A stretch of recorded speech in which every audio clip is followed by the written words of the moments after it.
Heartbreak is such a lonely and solitary journey. I found that it's just not possible to share our heartbreak. Even trying to find solace among friends can be unhelpful. So many times we hear things like, just toughen up, or just move on, or just forget about him or her, or worse, just be strong, implying that heartbreak is a symptom of a weakness. That is, number one, a terrible thing to say, and number two, completely false.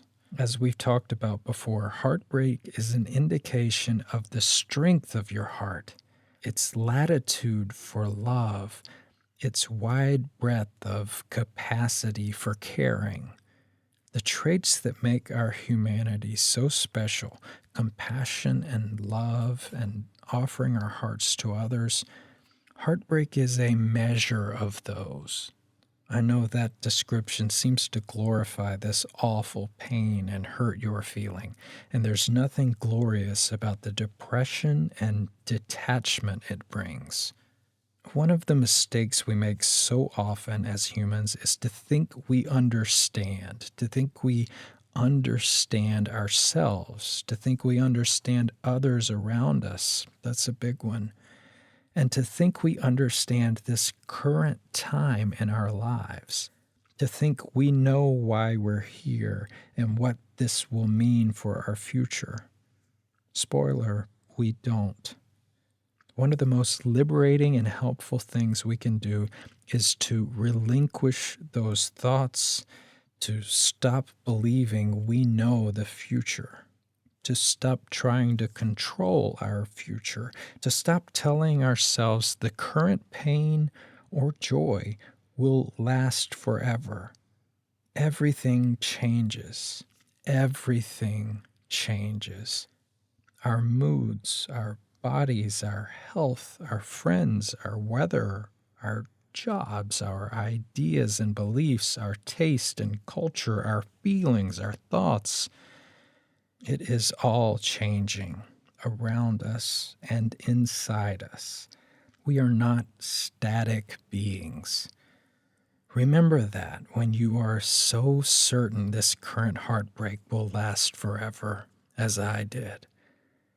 Remember that when you are certain you will never love anyone like you loved him or her. Remember that when you cannot see a future without them.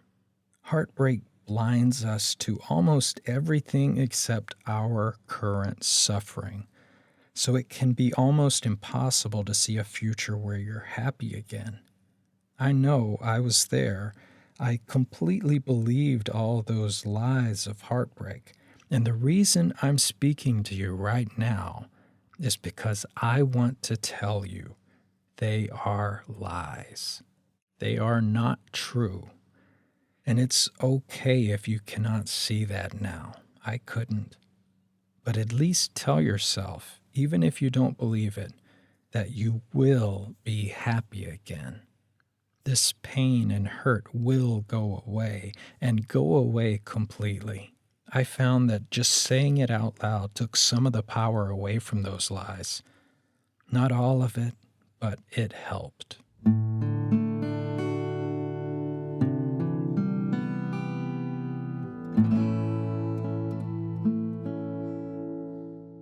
And that's really the message of this entire podcast. You don't have to believe what I'm saying. You don't have to convince yourself that it's just a phase and it will pass. You just have to get through it. That's it. You just have to survive long enough for the clouds to start lifting. And while there is no shortcut out of heartbreak, there definitely are things you can do to help. And there are definitely things you can do that will make the journey much longer. In this sense, while there is no real way to shorten the time it takes you to recover from heartbreak, there are many ways to lengthen the time. Let's talk about those. I will start by saying I learned these the hard way. I did most of these, and I paid a high price in that they prolonged my heartbreak and made it much harder. I have to talk about the big one at first. Of all the rules for getting through heartbreak, this one is at the top of the list. It's the one I get asked about most often by far.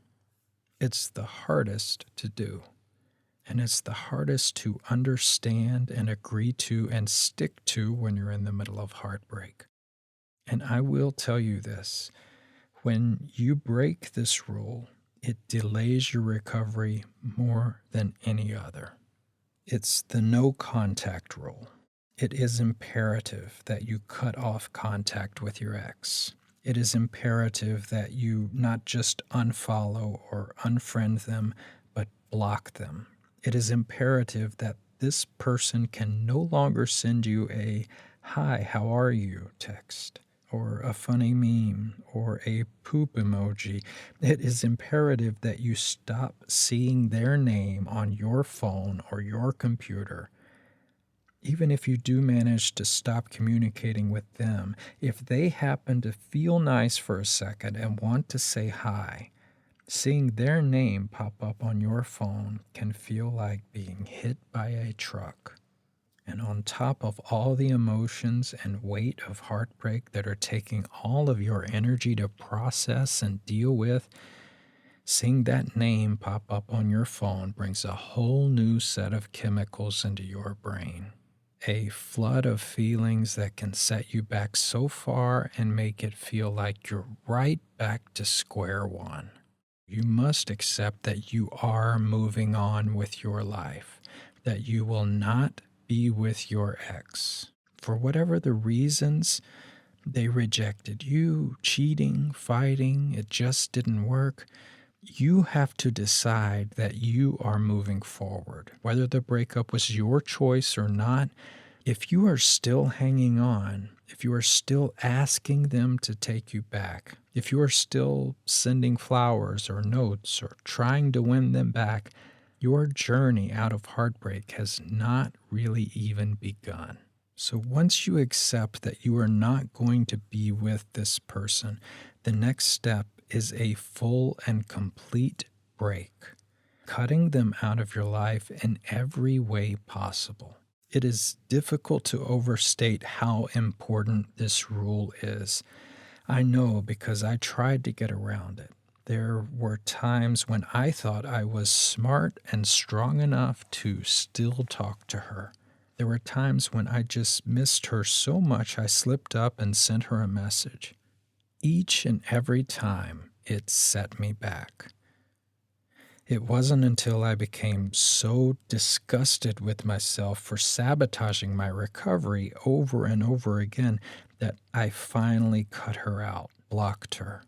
I took all of her photos and messages, downloaded them, put them on a flash drive, and gave them to a friend.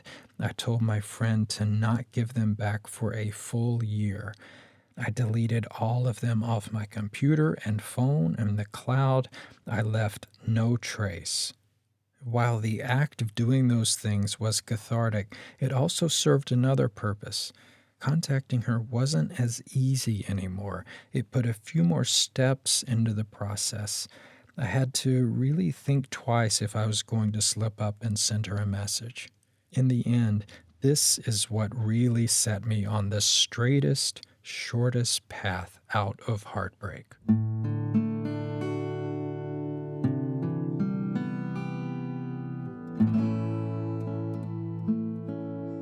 I get messages sometimes asking about specific circumstances where it's not possible to cut the person completely out of your life.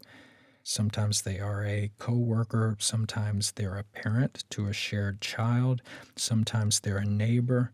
Yes, it is not always possible to cut them out completely, but most of the time it is. Nothing short of your life and happiness are at stake. Do not cut corners around this rule. I promise you, the more ruthless you are in sticking by this rule, the better off you will be. Set a goal for no contact for a month, then make it 2 months, then 3. You can do it.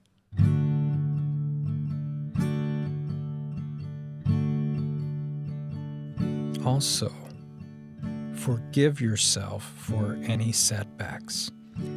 It's okay. You are not a robot. Forgive yourself. Try to make a plan to keep it from happening again, and push forward in the healthiest way you can. I made it out, and so will you.